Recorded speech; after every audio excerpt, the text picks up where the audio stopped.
So the Kia EV6 GT had its moment in the sun, but now it's time to get out of the way because Hyundai has just fully unwrapped the Ioniq 5N and it is a monster. Fast, powerful electric vehicles can be a whole lot of fun, and the 2024 Ioniq 5N looks to cement this idea further.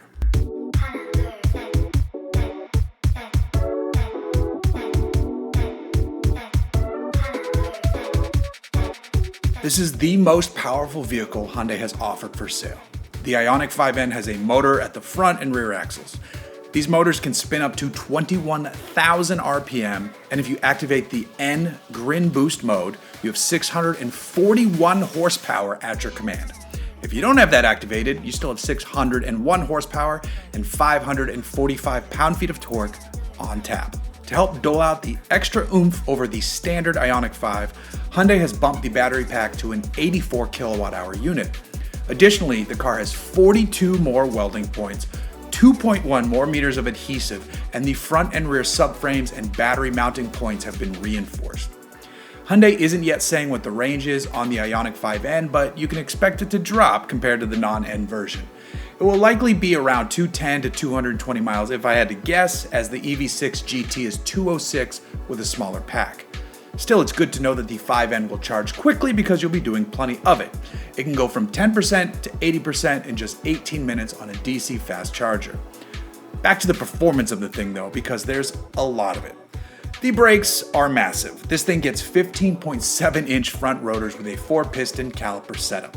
At the corners, you have a set of 275 section width Pirelli P0 tires on 21-inch wheels, and Hyundai says the car will run from 0 to 60 miles per hour in 3.4 seconds in full boost mode. That has to be conservative though, since almost every outlet that's tested the EV6 GT, which again has less power, will do the dash in around 3.1 to 3.2 seconds. The Ioniq 5N might go 3 flat then, which is wild.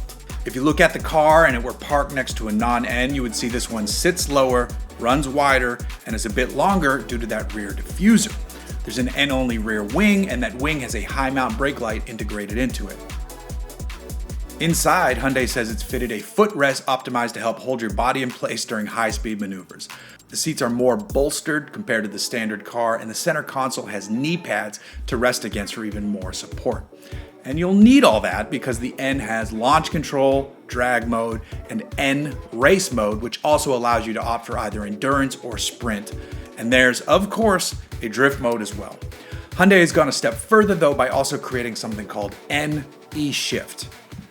The idea here is to mimic the feeling of an 8-speed dual clutch gearbox. You have paddles and everything.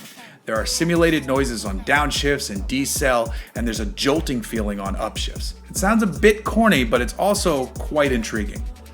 This sounds like a truly wild machine, and so it makes sense that Hyundai would use the hill at the Goodwood Festival of Speed as the place to unveil its electric madness. Lord March's driveway will be our first chance to see what the car can do until it arrives for sale sometime in early 2024.